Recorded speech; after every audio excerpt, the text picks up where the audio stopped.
Tapi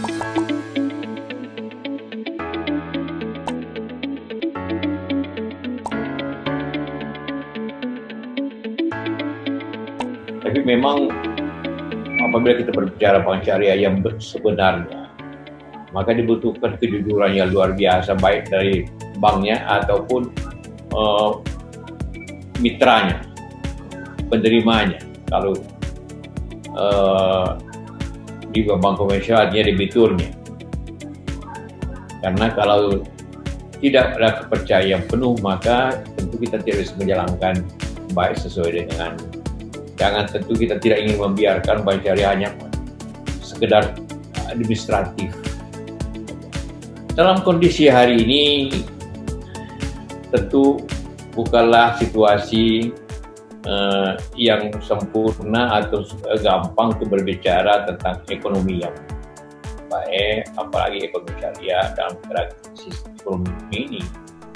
Karena apabila kita tidak hati-hati, maka ekonomi kita akan mengalami masalah, kesulitan, semua kontraksi, resesi, bukan hal yang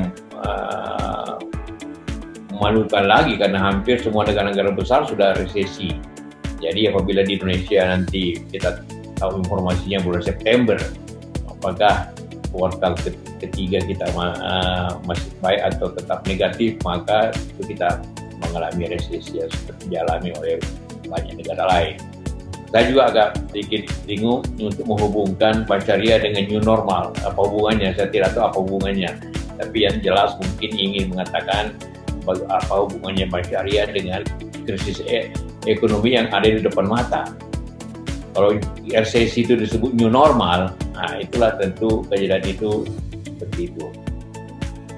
Apa yang kita harus lakukan tentu? Pertama ialah membina suatu mitra, karena kalau bank syariah kan tentu mitra yang kita suka mitra atau bagaimana, sehingga akan terjadi suatu kondisi saling percaya antara kedua belah pihak. Kemudian yang berikutnya terkait dengan new normal, apa yang bisa kita lakukan terkait dengan masalah ini. Nah, saya membuka dari beberapa kitab fikih, ketika kondisi sedang dalam kondisi saat ini, paling tidak kita melakukan refocusing tasarruf zakat. Dan ini menurut saya adalah betul-betul harus dilakukan, karena ini berkaitan dengan prinsip ketika penyaluran zakat itu adalah lil faur. Lil faur itu untuk segera dialokasikan, tidak litaroh, tidak untuk nanti-nanti, gitu. Nah, paling tidak untuk refocusing ini, pertama adalah pemenuhan kebutuhan pokok. Alokasi zakat saat ini untuk new normal ini adalah yang terpenting ini, karena kebutuhan pokok ini adalah zakat yang bersifat konsumtif, yang memenuhi kebutuhan pokok umat Islam yang dalam level terendah, fuqara wal masakin. Ini kalau di dalam ulama disepakati bahwa ketika fuqara wal masakin ini sedang sangat membutuhkan, maka tasarruf zakat harus dialokasikan terbanyak dan terfokus adalah ke situ. Yang kedua adalah penanggulangannya. Penanggulangan adalah kaitannya dengan penanggulangan medis COVID ya. Dalam konteks ini kita di Majelis Ulama Indonesia sudah ada fatwa dari asnaf mana yang bisa digunakan untuk penanggulangan COVID gitu. Ini penanggulangan dari aspek medis, misalnya untuk membeli alat pelindung diri. Karena apa penanggulangan COVID menjadi hal penting? Karena salah satu maqasid syariah yang paling utama ketika pandemi itu adalah hifdzun nafsi. Nah, ketika dalam fi halatil ikhtiyar, zaman normal nomor satu itu adalah harusnya hifdzuddin. Cuman ketika zaman pandemi seperti ini, hifdzun din dikalahkan, yang paling utama adalah hifdzun nafsi, penanggulangan keselamatan jiwa. Nah, oleh karena itu dalam konteks ini masarifuz zakah juga atau tasarruf zakat harus dialokasikan juga untuk masalah penanggulangannya. Yang berikutnya adalah penanggulangan dampak COVID-nya. Nah, dampak ini adalah diantaranya dampak ekonominya. Nah, ini juga menjadi sesuatu yang menurut saya menjadi relevan untuk kita ulik kembali terkait dengan masalah new normal untuk saat ini. Kenaikan animo masyarakat berzakat itu 23% rata-rata tiap tahun dari tahun sebelumnya. Dan itu tadi betul Pak Kiai sudah menyampaikan ada berbagai zakat, diantaranya adalah zakat yang terikat atau sedekah yang terikat yang dikembangkan oleh Basnas dan lembaga-lembaga zakat. Hari ini kita mencatat bahwa penerimaan zakat secara nasional itu mencapai 10 triliun, masih jauh dari potensinya. Tapi mudah-mudahan dengan peningkatan yang baik ini kita terus bisa mendapatkan hasil yang baik di masa mendatang. Dari 1/4 data yang sudah kita terima sampai hari ini, itu ada banyak yang sudah dilakukan, baik dari fase darurat yang lalu sampai memasuki new normal di hari ini. Semua gerakan zakat itu telah menyumbangkan dana yang sebagian dana yang dihimpunnya sebesar 296 miliar dari 1/4 OPZ yang telah melaporkan datanya kepada Basnas.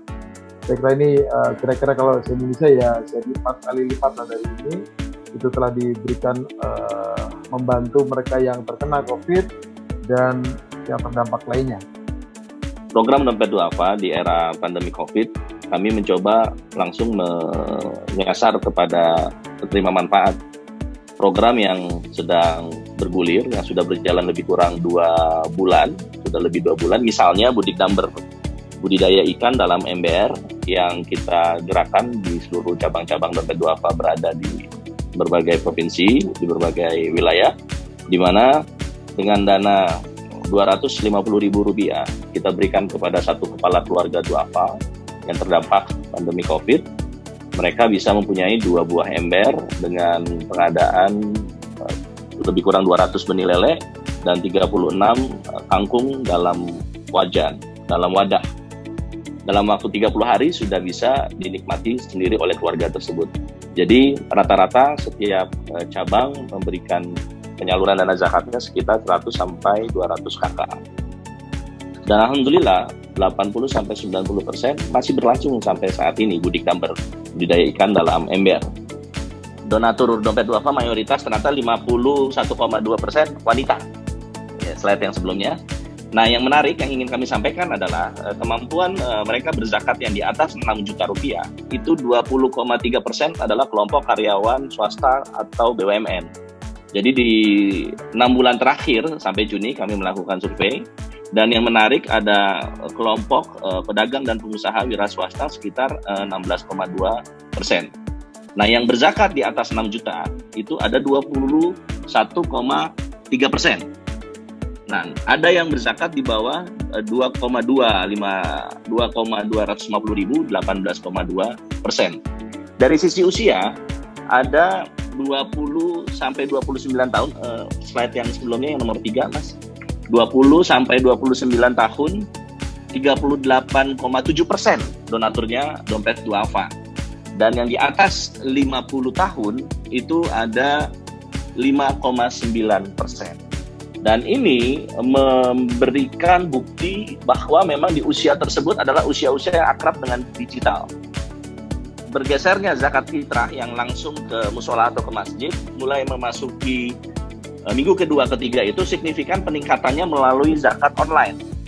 Bahkan menjelang malam Idul Fitri itu sebelum subuh, masih banyak sekali anak-anak atau para muzaki yang berzakat fitrah melalui zakat online, melalui digital market, melalui marketplace.